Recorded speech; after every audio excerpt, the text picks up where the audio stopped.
अब हम अपने कार्यक्रम बदल के छत्तीसगढ़ संवर के छत्तीसगढ़ के महत्वपूर्ण पड़ाव पर आ गए हैं। अब मैं आपका परिचय ऐसे व्यक्ति नहीं व्यक्तित्व से कराना चाहता हूं जिसके आगे मुश्किलें भी नतमस्तक हो जाती हैं। जी हमारे साथ छत्तीसगढ़ के मुखिया श्री भूपेश बघेल जी मौजूद हैं। आपका बहुत बहुत स्वागत है स्वराज परिवार की तरफ से।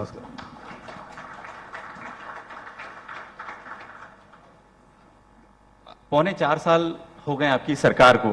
छत्तीसगढ़ की पहचान पूरे देश में बनी हुई है। आपने किस तरीके से इसको आगे बढ़ाया है और किस तरह सफल हुए हैं इस पूरे पहचान बनाने में?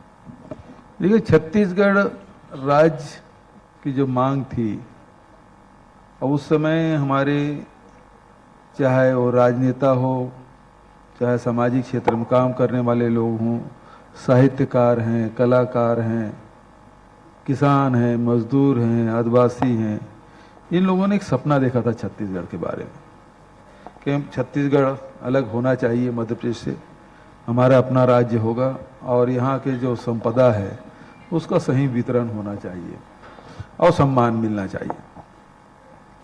तो उन सपनों को हम लोगों ने साकार करने का काम किया।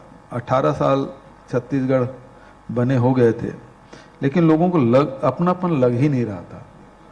हमारी सरकार बनी तो क्योंकि ये प्रदेश कृषि प्रधान प्रदेश है, धान का कटोरा कहलाया जाता है, तो सबसे पहले किसानों के सर से ऋण का जो बोझ था उसे उतारने का काम किया, फिर उसके उपज का सही मूल्य देने का काम किया और केवल समर्थन मूल्य नहीं बल्कि उसे राजीव गांधी किसान न्याय योजना के माध्यम से उसे लाभान्वित भी हम लोगों ने किया। गोधन न्याय योजना, यहाँ के पशुधन की सुरक्षा और उससे लाभ की स्थिति निर्मित करना, लघु उपज की खरीदी 4000 प्रति मानक बोरा के दर से तेंदुपत्ता की खरीदी, 65 प्रकार के लघु उपज, पहले 7 प्रकार के होते थे, अब छत्तीसगढ़ में लगभग 800 प्रकार के वस्तुएं बन रहे हैं। हमारे कारीगर हैं, हमारे स्व सहायता समूह के लोग हैं, हमारे बुनकर हैं, वो सब मिला के 800 प्रकार के वस्तु का निर्माण कर रहे हैं। उसको उपज संग्रहण के रेट देना, उसका वैल्यू एडिशन करना, उसको मार्केट देना। तो इसके लिए सभी शहरों में हमने सी मार्केट बनाया जी। तो ये काम हमारे पुरखों ने देखा था, सपना देखा था, उसे हम लोग साकार कर रहे हैं।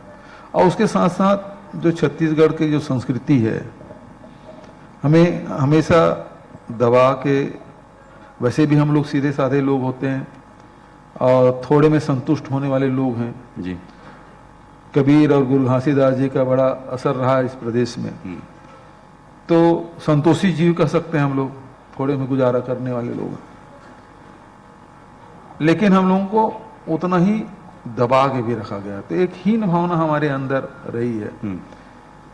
तो हमारे जितने साहित्यकार हैं, कलाकार हैं, कवि हैं, ये अपने कार्यक्रमों के माध्यम से हमारे जो आत्मविश्वास है वो पैदा करने की कोशिश करते रहे।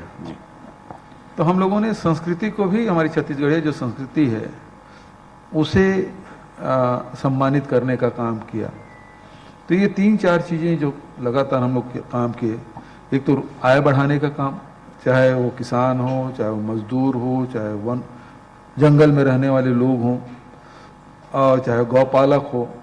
दूसरी बात है कि उसके स्वास्थ्य के लिए बहुत सारे हमने कार्यक्रम किए, जिसमें सभी जिला अस्पतालों को मजबूत करने का काम, PSC, CSC को मजबूती देने का काम, वहाँ भर्ती करने का काम, जेनरिक मेडिसिन हम सभी नगर पंचायत, नगर पालिका, नगर निगमों में दे रहे हैं, हाट बाजार क्लिनिक योजना, मोबाइल यूनिट, हमारी शहरी स्वास्थ्य योजना, और इलाज में आज बहुत खर्चीला हो गया है, तो 5 लाख तक की डॉक्टर खूबचंद बघेल स्वास्थ्य योजना है, तो वहीं 20 लाख रुपये तक के मुख्यमंत्री विशेष स्वास्थ्य सहायता योजना भी हम लोगों ने लागू किया।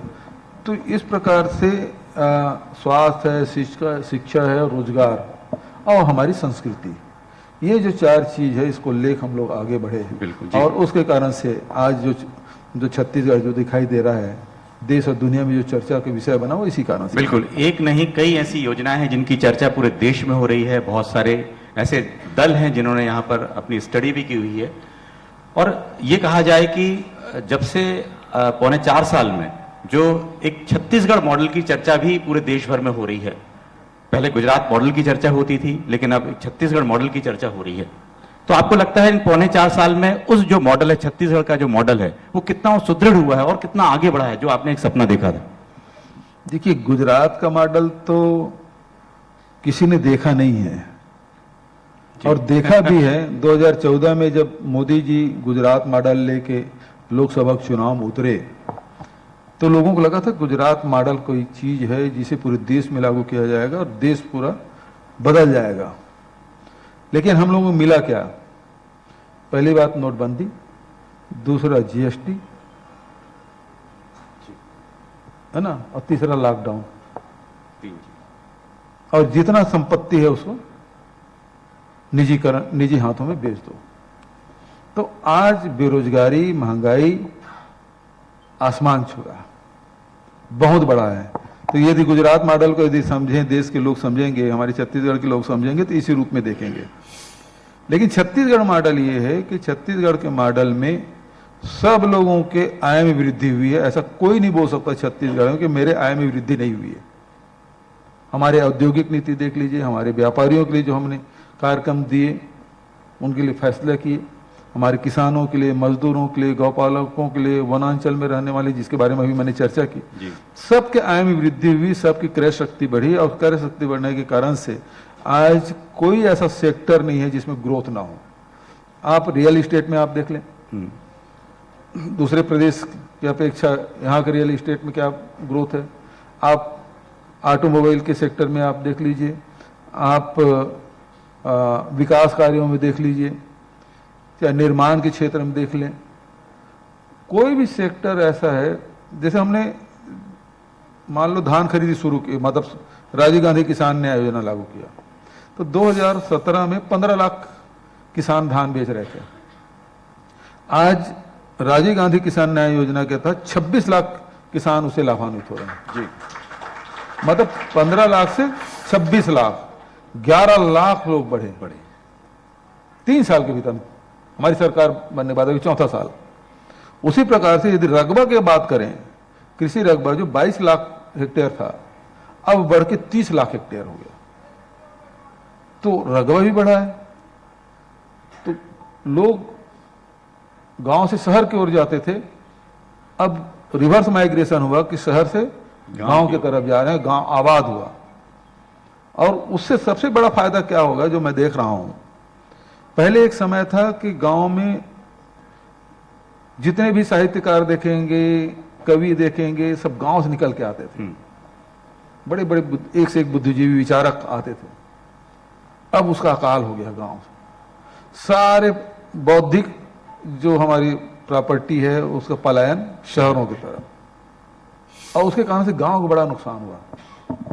तो अब वापस गांव की ओर। अब जब वहां सारी सुविधाएं हो रही है, इलाज की भी सुविधा हो रही है, आवागमन की भी सुविधा है, आपके एयर कनेक्टिविटी भी बड़ा है, फोन की सुविधाएं भी उपलब्ध है, रोजगार के भी अवसर हैं, तो शहर से गांव की तरफ लोग जाना शुरू किए हैं। जहां पैसा मिलेगा वहां जाएंगे लोग। बिल्कुल। तो ये लगता है कि जो 2024 है, 24 में इस मॉडल की चर्चा होनी चाहिए और कांग्रेस को इसको आगे बढ़ाना चाहिए, छत्तीसगढ़ मॉडल को।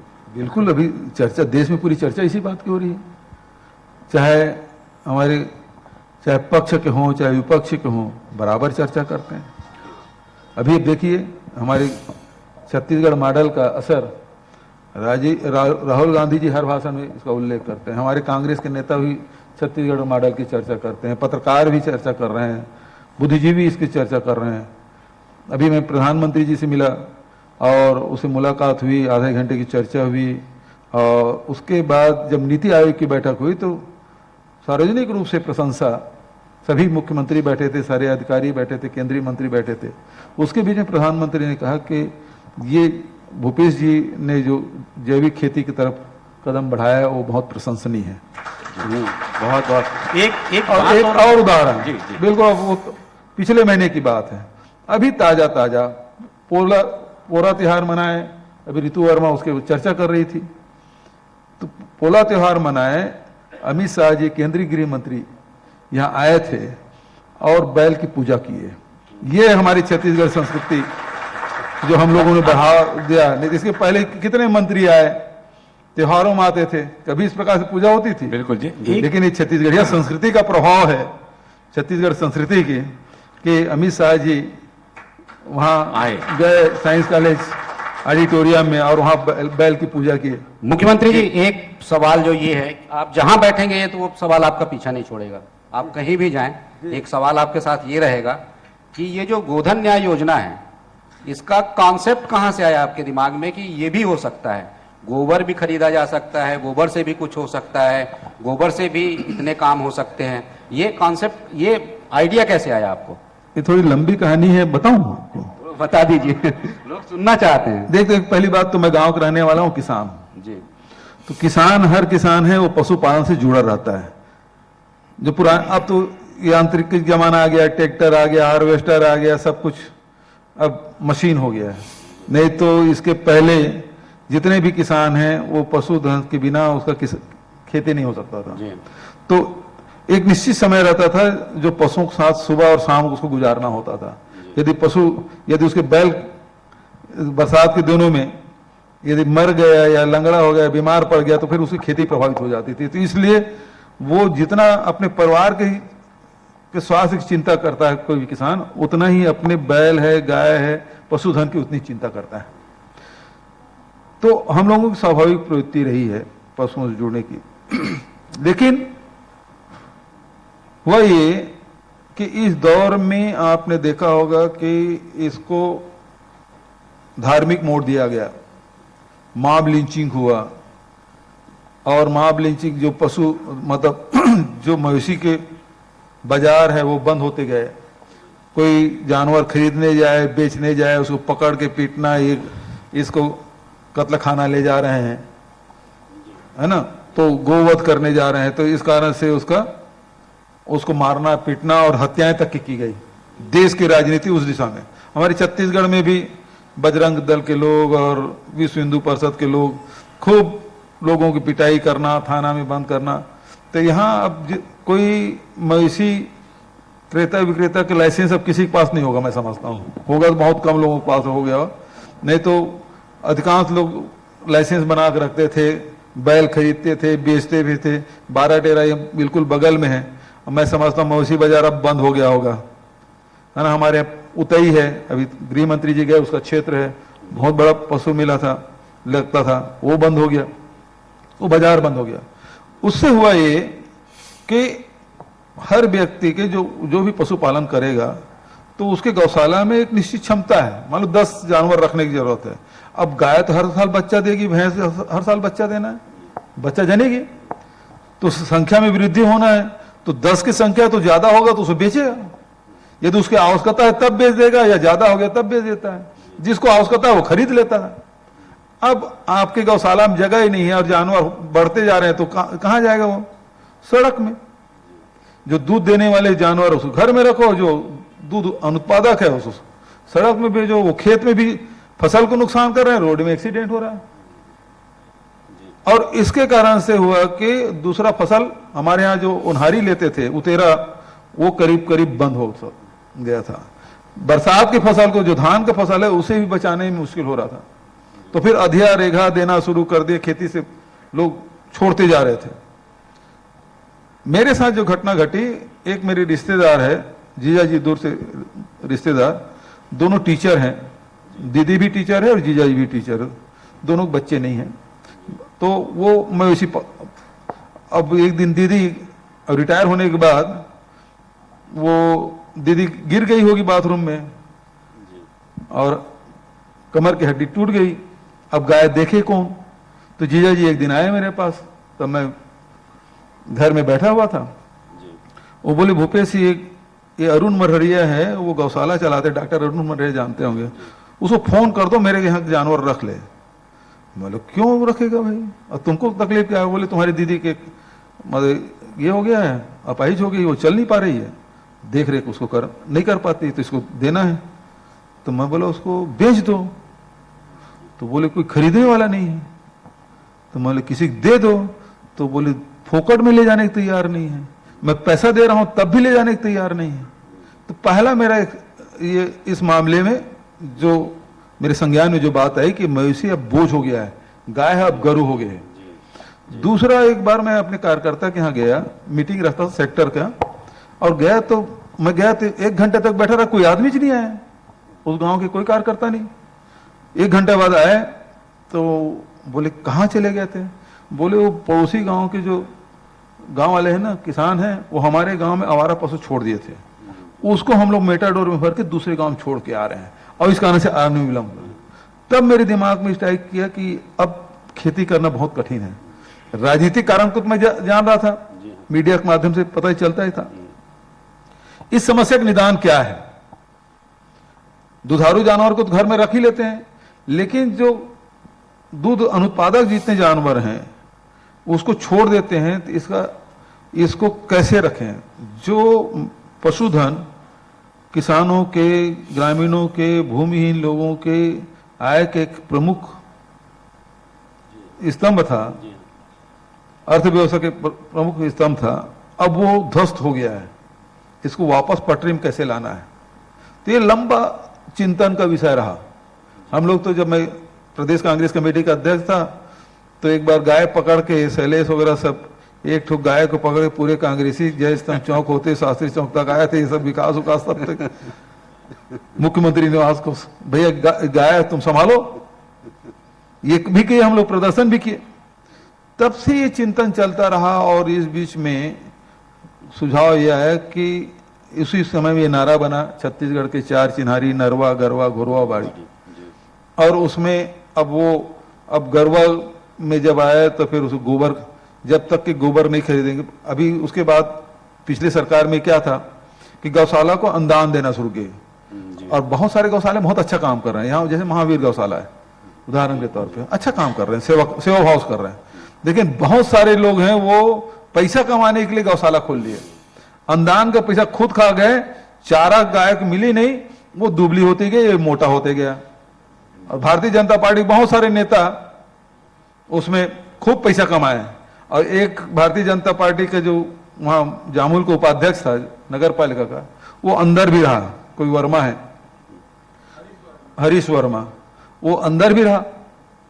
तो मैं बोला इससे भी समस्या का समाधान नहीं है, तो क्या किया जाए? तो गोबर खरीदी की व्यवस्था की जाए। गोबर खरीदेंगे तो बिना चारा के गोबर देना नहीं जानवर को, तो उसको चारा खिलाएंगे। अब वो गोबर के पीछे पीछे घूमेंगे नहीं, जानवर के पीछे पीछे कहां घूमेंगे? तो उसको बांध के भी रखेंगे तो हमारा फसल भी बचेगा। तो अब तो हमने गौमूत्र भी खरीदना शुरू कर दिया है। तो इससे जानवर की, मतलब पशुधन की सेवा भी करेंगे लोग, आय में वृद्धि भी होगी, और हमारी फसल भी सुरक्षित होगी, हमारी जमीन की उर्वरा शक्ति भी बनी रहेगी। ये सारी चीज हमने, अब कार्बन उत्सर्जन का बड़ा चिंता है, पैरा जलाने से कार्बन उत्सर्जन होता है, तो कार्बन उत्सर्जन भी बचाने के लिए पैरादान भी करवा रहे हैं। तो एक काम करके हमने बहुत सारे उद्देश्यों की पूर्ति कर ली जी। लेकिन इसमें बिल्कुल तालियों से स्वागत होना चाहिए इस योजना का। आपका ये जो प्रयोग है बहुत सारे राज्यों में शुरू हुआ है और बहुत सारे लोगों ने इसको सराहना भी की है, प्रधानमंत्री ने स्वयं की है। और इसमें अब जो आपने इसका अगला स्टेप है, आपने कहा था इसका पेंट बनाएंगे या बिजली उत्पादन करेंगे, आप अब दूसरे पड़ाव की ओर बढ़ रहे हैं। ये कब तक लोगों को देखने को मिलेगा? ये भी एक अनुकरणीय काम होगा। रायपुर में हमारे गौठान समिति के बहने तो गोबर पेंट बना रहे हैं। अब नगर निगम का जो कार्यालय है वो गोबर पेंट से ही, प्राकृतिक पेंट से ही पेंटिंग हुआ है। अभी तो मैं अभी जो महापौर आए थे पूरे देश भर के, गोबर पेंट को ही उनको दिया। अच्छा। हाँ, उसको भेंट किया मैंने जी, आप इसको ले जाइए करके हमारा गोबर पेंट। तो अब एक जगह उत्पादन शुरू हुआ है, अब सब जगह उत्पादन करेंगे। बिजली के मामले में भी भाभा एटॉमिक रिसर्च सेंटर से हमारे एमयू हुआ है, और उससे बिजली उत्पादन भी अब 3 जगह हमने उत्पादन करके दिखाया, उत्पादन हो सकता है। तो फिर उसको आगे बढ़ाने का काम करेंगे। अब पूरी दुनिया में चर्चा है कि कार्बन उत्सर्जन नहीं होना चाहिए, ग्लोबल वार्मिंग हो रहा है, तो पूरी दुनिया में ये चर्चा है कि जितने थर्मल पावर है उसको बंद किया जाए। तो हमारे पास अब एकमात्र स्रोत है वो सूर्य है, तो उससे सौर ऊर्जा ले रहे हैं, दूसरा विंड से ले रहे हैं, तीसरा हाइडल से ले रहे हैं। लेकिन चौथा है वो गोबर से होगा। जी। गोबर से बिजली उत्पादन करेंगे तो हवा तो सुबह शाम चलती है, उस समय बिजली मिलेगी। सूर्य भगवान है वो दिन में ही उगता है तो उस समय, लेकिन रात में तो गोबर से भी बिजली पैदा किया जा सकता है। जी, एक बात ये आई है कि आपका हमेशा ये कहना रहता है केंद्र सरकार सहयोग नहीं कर रही है। बहुत सारे ऐसे जो आर्थिक मसले होते हैं, चाहे योजनाओं को लेकर हो, तो आपका ये कहना होता है कि भाई केंद्र से वो पैसा नहीं आता है। लेकिन पिछले कुछ समय में देखा गया है, अभी हाल में अमित शाह जी आए थे, इसके पहले लगातार कई दिनों तक यहाँ पर केंद्रीय मंत्री रहते हैं, तो लगता है कि अब कोई ऐसी दिशा में कुछ पैसा मिलने की उम्मीद लग रही है आपको क्या, कि लोग यहाँ से अब जाके बोलेंगे भाई काम रुका हुआ है, या आपको पैसा मिलना चाहिए? देखिए, पहली बात तो ये है कि भारतीय जनता पार्टी शासित जो मुख्य राज्य हैं उसके मुख्यमंत्री बाहर में बोल नहीं पाते बेचारे, जी। लेकिन अंदर में जब बैठक होती है तो सारी बातें हम लोग बातों को समर्थन करते हैं। जैसे अभी जीएसटी कंपनसेशन जून 2022 में समाप्त हुआ, बाहर में बोल नहीं सकते, मैं बोल देता हूं कि भाई जीएसटी कंपनसेशन मिलना चाहिए, 5 साल जो बंद किया उसे 5 साल आगे बढ़ाया जाना चाहिए। लेकिन बैठक में वो भारतीय जनता पार्टी के मुख्यमंत्री जो उत्पादक राज्य हैं, जिसमें खट्टर साहब भी हैं और जिसमें जयराम ठाकुर भी हैं, वो भी बात की समर्थन कर रहे। ठीक बोल रहे हैं भूपेश बघेल जी, जीएसटी कंपनसेशन बढ़ाया जाना चाहिए। तो बाहर में बोल नहीं पाते, मैं बाहर में बोल देता हूं। लेकिन ये है कि केंद्रीय कर है उसका हमारा हिस्सा 13,000 करोड़ रुपया नहीं मिला है। जो बिजली जो रॉयल्टी का जो पैसा है, कोयला जो सुप्रीम कोर्ट का आदेश से 4,166 करोड़ रुपया भारत सरकार अपने पास रखी हुई है, वो हमको देना चाहिए।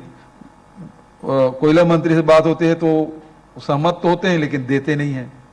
उसी प्रकार जीएसटी कंपनसेशन, अब इस साल 5,000 करोड़ का हमारा नुकसान होगा।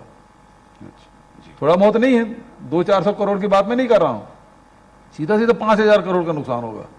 तो इतना अब नवोदित राज्य है, पिछड़ा हुआ हमारा राज्य है, और ऐसे में 5,000 करोड़ हमारा कटौती कर दे, 4,000 करोड़ हमारा ना दे, और हर ये तो 4,000 करोड़ कोयला का तो एक बार में मिलेगा, केंद्रीय कर का तो पिछला हिसाब 13,000 करोड़ है वो भी होगा। लेकिन ये 5,000 करोड़ जीएसटी कंपनसेशन का तो हर साल काम होना है हमारा, बहुत बड़ा नुकसान है जी। अब उसकी मांग करना है तो विरोध कैसे हो गया? अब दूसरी बात है, जो केंद्रीय मंत्री आ रहे हैं वो राजनीतिक कारणों से ज्यादा आ रहे हैं। अब एक मंत्री एक जिले में 4-4 दिन रह रहे हैं भाई, अब वो दे के क्या गए? मान लो गिरिराज जी आए, कोरबा में रहे, क्या मिला हमको? आकांक्षी जिलों के दौरे पे जो आते हैं, हाँ, तो दिए क्या? आप आकांक्षी जिला घोषित कर दिए, उन जिलों को दिया क्या आपने? एक ढीला तो दिए नहीं आप, तो फिर ऐसे दौरे का औचित्य क्या? अभी अमित शाह जी आए थे, ठीक है, एनआईए कार्यालय का उद्घाटन था, समझ आता है कि एनआईए कार्यालय के उद्घाटन में आए, उसके बाद एक राजनीतिक कार्यक्रम करें, कोई बात नहीं। लेकिन दूसरे जो मंत्री आए हैं वो केवल आलोचना करने आते हैं, राजनीतिक कारणों से आते हैं, तो ऐसे दौरे कोई लाभ है क्या? सर ये जो आपने अमित शाह जी की बात की, वो आए थे और वो एक यहाँ पर एक बात कह के चले गए, हालांकि वहां पर उस पर आया था आपका बयान कि सरकार बना दीजिए, नक्सलवाद खत्म कर देंगे।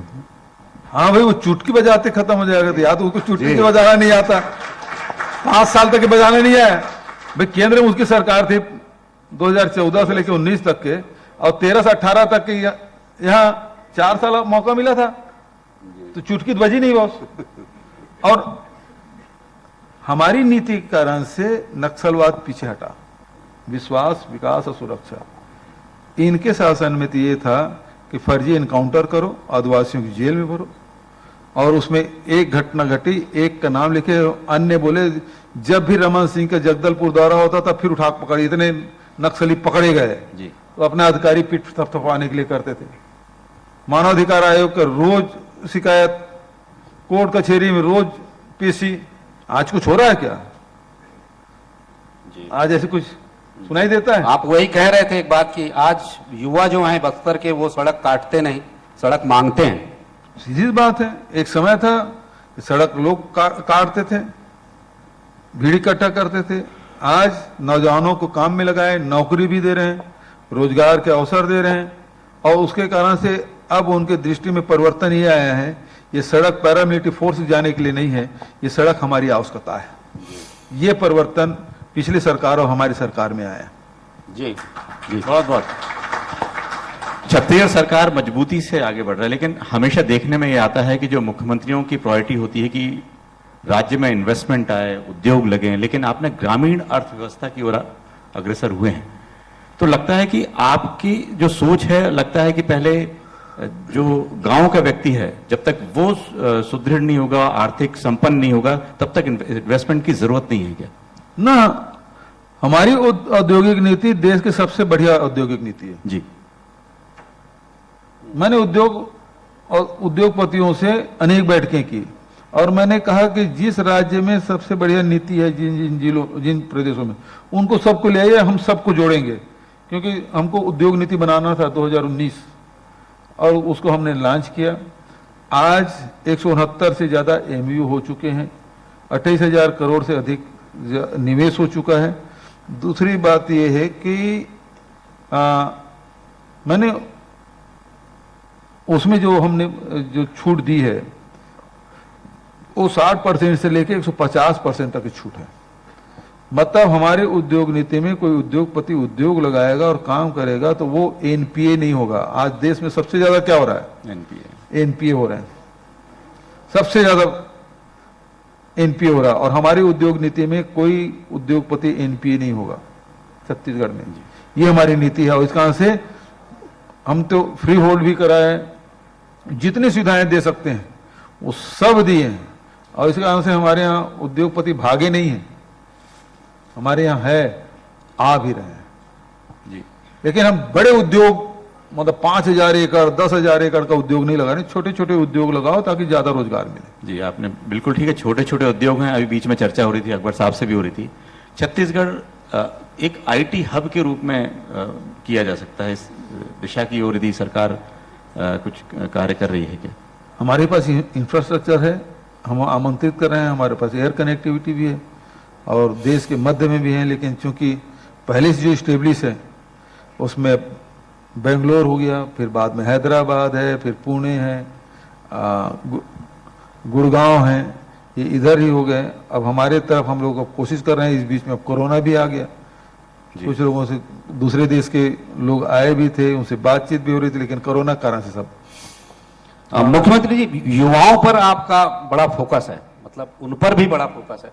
अभी हमने देखा हाल ही में आप जींस और टी शर्ट में पहुंचे थे यूनिवर्सिटी, खिलाड़ियों के बीच भी आप जाते हैं तो बैटिंग भी करते हैं, फुटबॉल भी खेलते हैं। तो जैसा देश वैसा भेष जी। तो ये फिर से अगर मौका मिला एक आध मैच कराया जाए तो मुख्यमंत्री जी शामिल होंगे क्या? बिल्कुल होंगे। टी शर्ट और बिल्कुल होंगे, टी शर्ट लोअर में। हाँ जी बिल्कुल। सर, युवाओं को लेकर और क्या नीति है? कोई ऐसी युवाओं के लिए नीति, युवा नीति, जिससे कि हालांकि बेरोजगारी दर का जो आंकड़ा है वो सबके सामने है, लेकिन बेरोजगारों के लिए कोई ऐसी नीति? हमारे पास अपार संभावना है छत्तीसगढ़ में और इसीलिए हमने हर वर्ग के लोगों को व्यापार में, उद्योग में बहुत सारी छूट हमने दी है उसे, और वो आ भी रहे हैं। युवाओं के सबसे बड़ी बात है शिक्षा के क्षेत्र में हम लोगों ने काम किया, स्वामी आत्मानंद अंग्रेजी स्कूल, ताकि नए पीढ़ी नए दौर में वो प्रतिस्पर्धा में भाग ले सके, उसकी तैयारी कर सके। उसके साथ साथ जितने भी शासकीय जो नौकरियां हैं, रिक्त पद पड़े हैं, उसमें हम लोग भर्ती किए हैं। और फिर व्यापार उद्योग के बारे में पहले ही बताया, तो लगातार हमारी कोशिश है उनको अवसर हम दें, क्योंकि वही हमारे भविष्य हैं। आज सबसे बड़ा जो रोजगार का जरिया बना वो कृषि है। मैंने पहले बताया कि 15 लाख थे, अब 26 लाख हो गए, तो 11 लाख का इजाफा हुआ।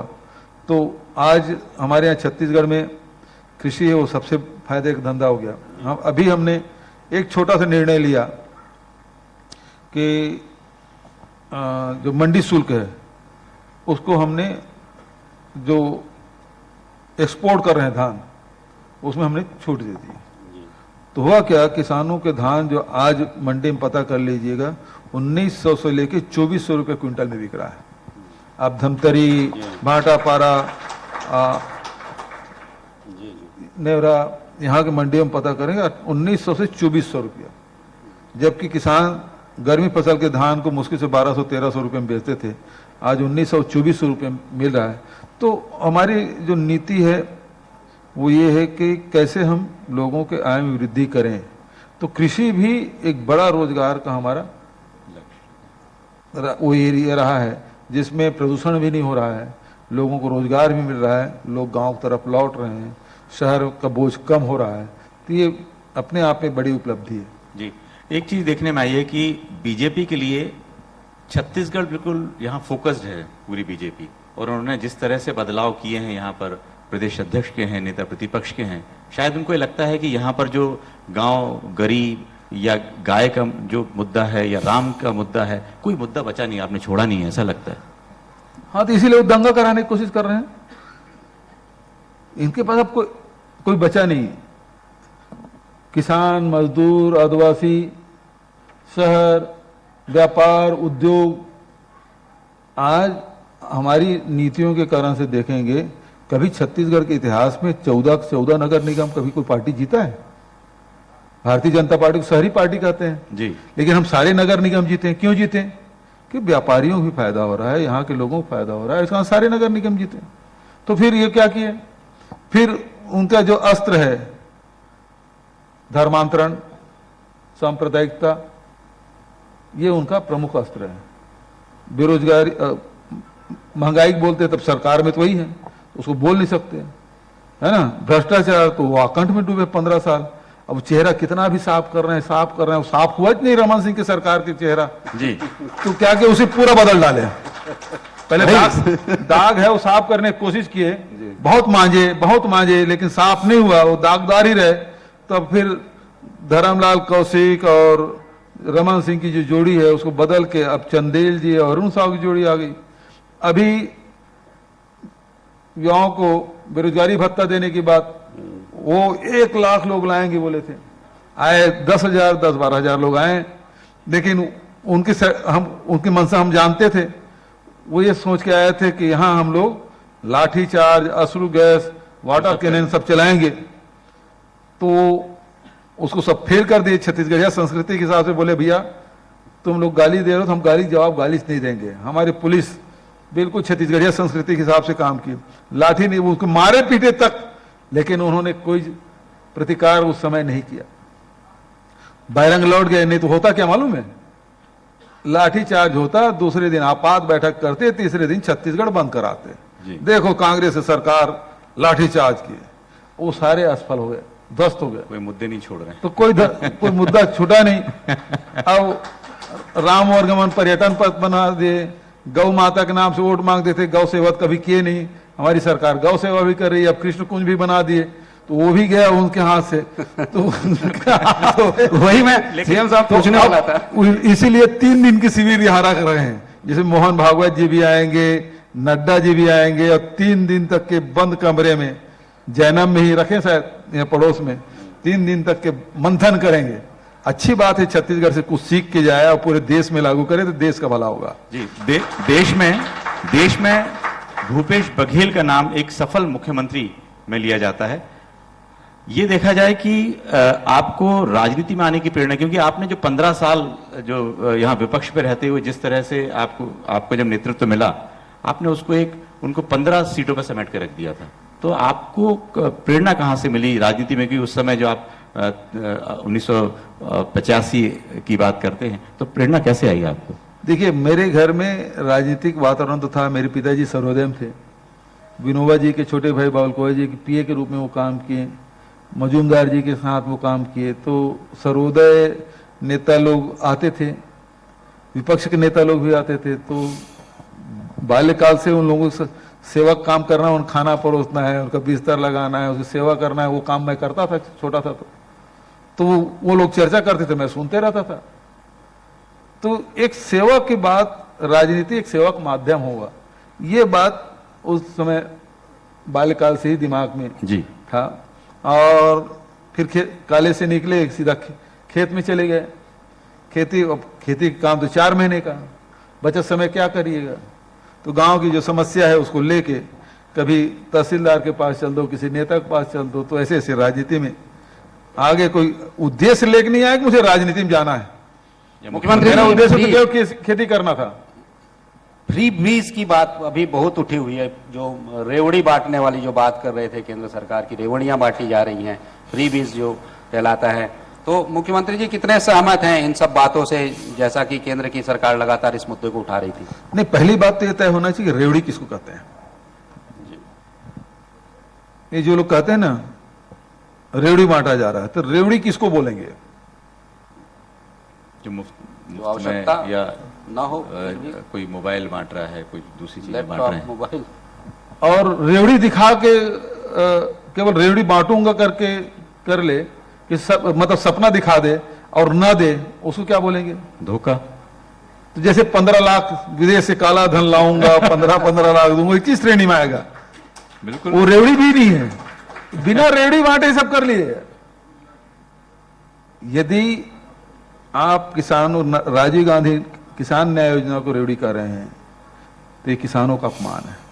गोधन न्याय योजना की रेवड़ी कर रहे हैं तो गौपालकों का अपमान है। यदि तेंदुपत्ता 4000 रुपए प्रति मानक बोरा के दे रहे हैं, आदिवासियों का अपमान है। जी। ये मेहनत कश लोगों का सम्मान है, श्रम का सम्मान है, और ये गांधी का रास्ता है कि श्रम का सम्मान करना, और उस रास्ते में यहां छत्तीसगढ़ सरकार चल रही है। अब ये लोग बताएं रेवड़ी बोलते किसको है? जी बिल्कुल ठीक कह रहे हैं, लेकिन तो पहले स्पष्ट करना पड़ेगा आप रेवड़ी किसको बोल रहे हैं, उसको पहले से परिभाषित करिए। ये काम उस रेवड़ी बांटने की श्रेणी में आता है, उसके बाद जनता खुद तय कर लेगी कौन सा काम रेवड़ी है, कौन सा नहीं है। बिल्कुल बिल्कुल आपने ठीक कहा है। एक ऐसे बहुत कम, एक थोड़ा सा अलग हटके सवाल है कि बहुत कम ऐसे अब राज्य बचे हैं जहां पर ईडी या सीबीआई के छापे नहीं पड़ रहे हैं। झारखंड हो, दिल्ली हो, या बीच में कई राज्य हैं। तो लगता नहीं कि बड़ा एक मुश्किल हो गया है आज कोई जो नॉन बीजेपी स्टेट है उनको चलाने के लिए? नहीं, अब जिस महीने नहीं पड़ता उस महीने अच्छा नहीं लगता कि क्यों नहीं आ रहा है।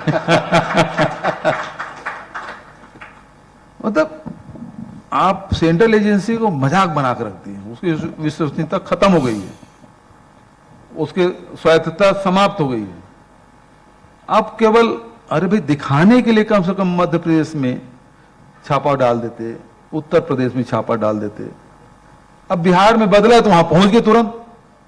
जिस दिन विश्वास मत प्राप्त करना तो उसी दिन सीबीआई लग गए। तो भाई भारतीय जनता पार्टी शासित राज्यों में भी कुछ छापा डाल देते, हमारे यहां ज्यादा करते, वहां कम करते, कुछ तो करते, लेकिन वहां बिल्कुल नहीं करेंगे। वहां सारे ईमानदार लोग रहते हैं और सारे भ्रष्ट लोग यही रहते हैं। मैं ऐसा तो नहीं कर रहा हूं कि सभी लोग भ्रष्ट हैं, सभी लोग बेईमान हैं, ऐसा भी नहीं। सभी राज्यों में हर प्रकार के लोग रहते हैं, कार्रवाई होना चाहिए। मैं भ्रष्टाचार के बिल्कुल खिलाफ हूं और सख्त कार्रवाई होना चाहिए जी। लेकिन सवाल इस बात का है ईडी का परफॉर्मेंस क्या है? जितने केस बनाए उसमें कितने को आप प्रमाणित कर पाए, कितने की सजा मिल पाई? तो केवल राजनीतिक द्वेष व कारण से आप करेंगे तो ये तो गलत बात है। और ईडी का, सीबीआई का, आईटी का इस प्रकार से दुरुपयोग ये तो कतई उचित नहीं है। और डराने का काम, डर का माहौल, अब भाई इतना आप किसी मारूंगा मारूंगा बोलोगे तो लोग डरेंगे, हाँ मार देगा, सही मार तो नहीं देगा, मेरी इज्जत चली जाएगी जी। किसी सम्मानित व्यक्ति को चौराहे में एक झापड़ मार तो दो तो बड़ा बेइज्जती महसूस करेगा, है ना। मारूंगा मारूंगा बोलेंगे तो और डरेगा, लेकिन किसी मार ही दिए डर खत्म। तो डर खत्म। तो इतना छापा डाल दिए हैं तो बिल्कुल गली मोहल्ले में घूम रहे हैं भाई। और फिर आते हैं 150 लोग। अब कोई सोना व्यापारी, सोना चांदी का व्यापारी है, उसको सीआरपीएफ के जवान 150 लोग चलेंगे, बंदूकधारी AK-47 लेके चल देंगे। अरे कोई आतंकवादी है, वो 2-4 पुलिस वाले डंडा वाले ले जाएंगे, वो वैसी कांपना शुरू कर देगा बेचारा। अब उसके 150 लोगों को लेकर चलते हो, तो ये क्यों टेरर क्यों क्रिएट कर रहे हो भाई?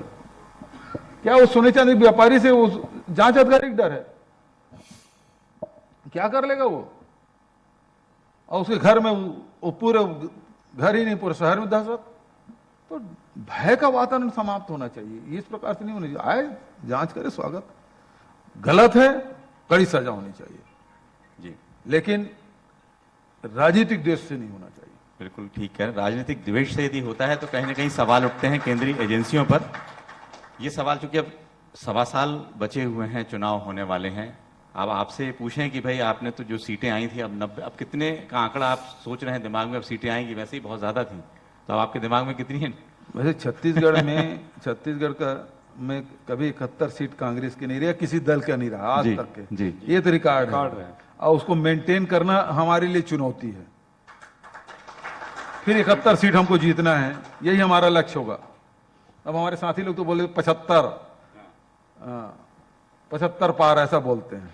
लेकिन जैसे आपने कहा मुद्दे नहीं हैं, तो क्या अब कांग्रेस के पास भी तो नई सोच के साथ आगे बढ़ना होगा, जनता को नए मुद्दे या नई चीजें ऐसी आप कोई प्लान है किस तरीके का? एक 1.25 साल बहुत सारे हैं, छत्तीसगढ़ में काम करने की अपार संभावना है और यहाँ के लोग बहुत मेहनती, बहुत ईमानदार और प्रगतिशील सोच के लोग हैं।